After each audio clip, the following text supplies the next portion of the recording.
Oi,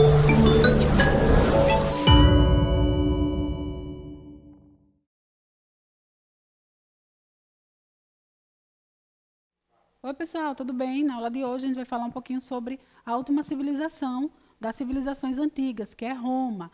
Vamos observar aqui na aula de hoje como é que se dá a sua fundação e vamos ver aquelas características que a gente viu nas outras civilizações, vamos ver em Roma e vamos ver como que era. Vamos lá?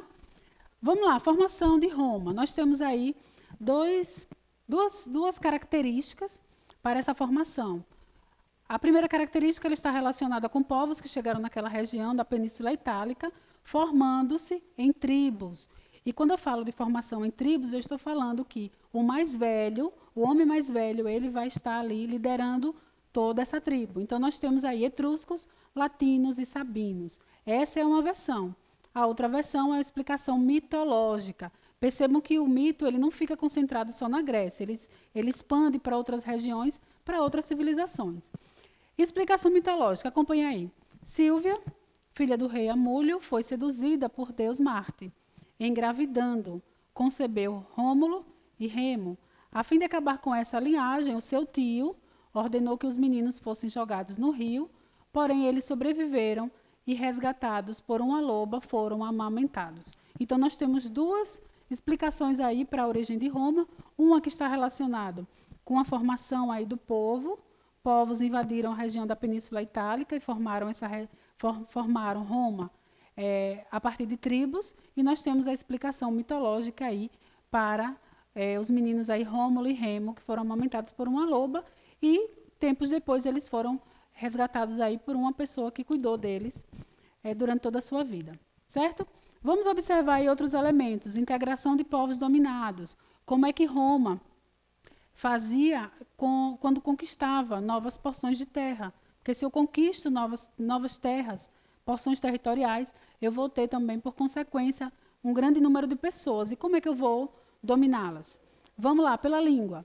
Passou a ser utilizado pela maior parte das populações urbanas do Império e facilitou a comunicação entre os conquistadores e os conquistados. Então, Roma, ele unifica a sua língua entre todos esses povos, tanto os povos que estão dentro da região de Roma, quanto os povos que vão sendo conquistados ao longo do tempo em outras regiões.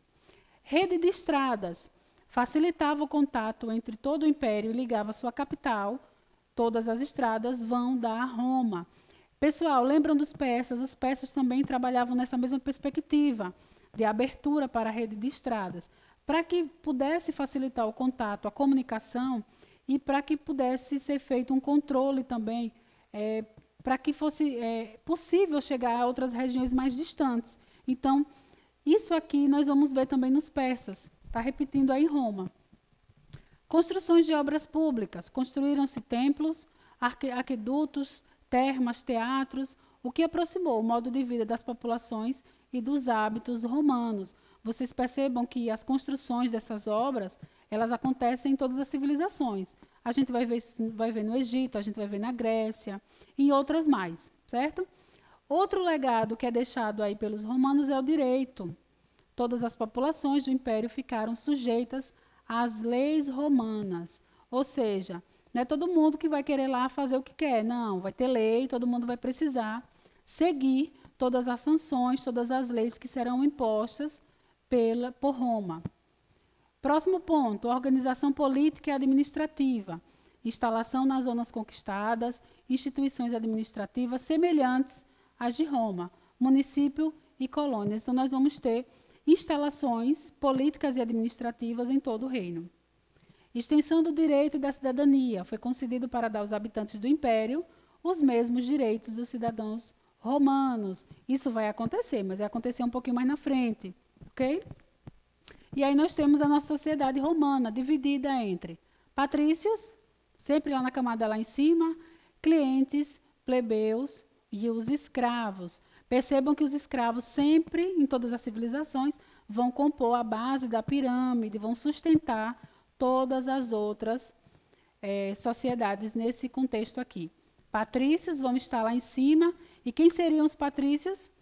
Aquele pessoal lá que formou as tribos, os mais velhos que formaram as tribos lá em Roma, esses serão os patrícios, quem tem um grande número aí de propriedades de terras, terras férteis, esses aí serão os patrícios, ok?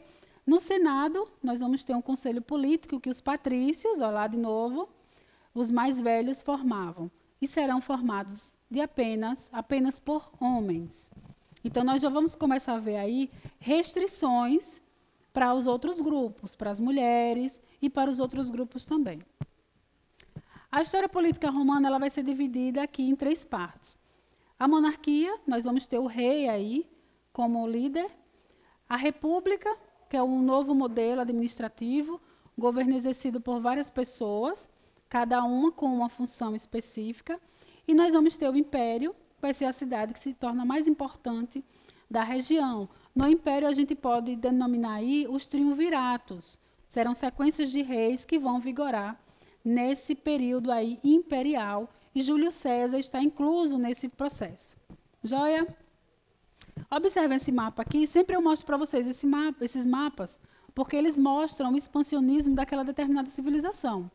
Então, nós vamos ter aí, em rosa, nós vamos ter, mostrando aí o período da expansão de Roma, no período da monarquia. Observe aí a monarquia, quanto ela se expande, muito pouco. Só aquela região do entorno aí da Itália. Na República, nós vamos ter uma contribuição maior de expansão. Observe aí, todo em amarelo, todo o processo expansionista romano durante o período republicano, onde mais de uma pessoa vai governar Roma nesse momento. E nós temos o Império, que é esse aí denominado de cor verde. Nós vamos ter um outro processo de expansão, que não vai ser como o amarelo, mas ele vai ter uma contribuição também importante nesse momento, certo? Então, Roma vai ser uma das civilizações que vai priorizar dá como característica mesmo essa questão do expansionismo militar. Nós vamos ver que os romanos eles vão ter essa perspectiva de avançar, conquistar territórios, porque se ele alcança territórios, ele vai conseguir impostos, ele vai conseguir escravos, e isso vai fazer com que ele continue fazendo isso sempre, certo? Sempre seguindo aquela perspectiva. Constituir um novo território, a abertura de estradas, certo? Os escravos vão ser escravos por dívida, escravos de guerra, esses 2 tipos, ok? Vamos observar aí. Olha, observa essa imagem que mostra aí o equipamento romano, as roupas que esses romanos, os soldados romanos utilizavam. Os legionários romanos eram soldados profissionais, contratados por 20 ou 25 anos.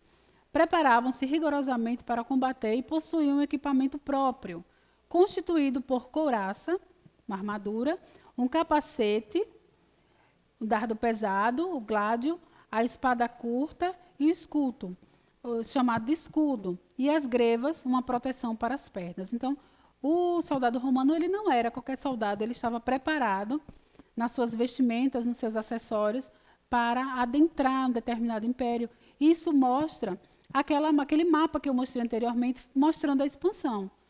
Isso também faz parte, esse modelo aí, que esse cara ele vai se utilizar, porque são meios e recursos que vão fazer com que esse cara chegue mais longe, conquiste mais terras, certo? Vamos lá para as motivações das conquistas romanas. Por que eles queriam realizar essas conquistas? Primeiro, necessidade de segurança face a vizinhos mais poderosos. Esse é um primeiro ponto. Eu preciso me colocar num processo de poder acima do outro, porque senão uma outra civilização vai invadir o território e eu vou perder. Segundo, procura de novas zonas agrícolas. Essa região de Roma, cada dia mais ela crescia. Cada dia mais tinha um quantitativo demográfico crescendo. Então, eu precisava de alimentação. Procura de novos mercados, venda de produtos e mercadorias. Procura de mão de obra escrava. Vocês viram lá naquela pirâmide social que o escravo ele vai ser a base dessa civilização, que vai sustentar todas as outras. E por último, pessoal, nós vamos ter aí a ambição de glória e riqueza dos generais romanos, que também vai ser parte aí desse processo de motivações e conquistas romanas dentro dessa localidade. certo? Nós vamos falar agora um pouquinho sobre um outro processo que aconteceu em Roma e acontece nos dias atuais também, viu? Vamos lá.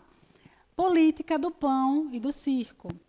Ofereciam para o povo comida bem barata e atrações artísticas de graça.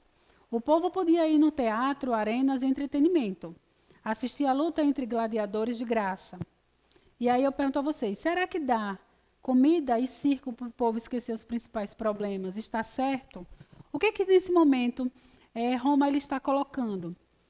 Um meio para que aquelas pessoas elas possam se divertir, possam comer, sem se preocupar com nada que está acontecendo dentro de Roma. Politicamente, economicamente, é um entretenimento. Ele coloca ali para os romanos essa política do pão e do circo. Eu dou comida para você, bem baratinha, e eu dou diversão para que você não se preocupe com nada. Está tudo ótimo, está tudo nas mil maravilhas. Certo?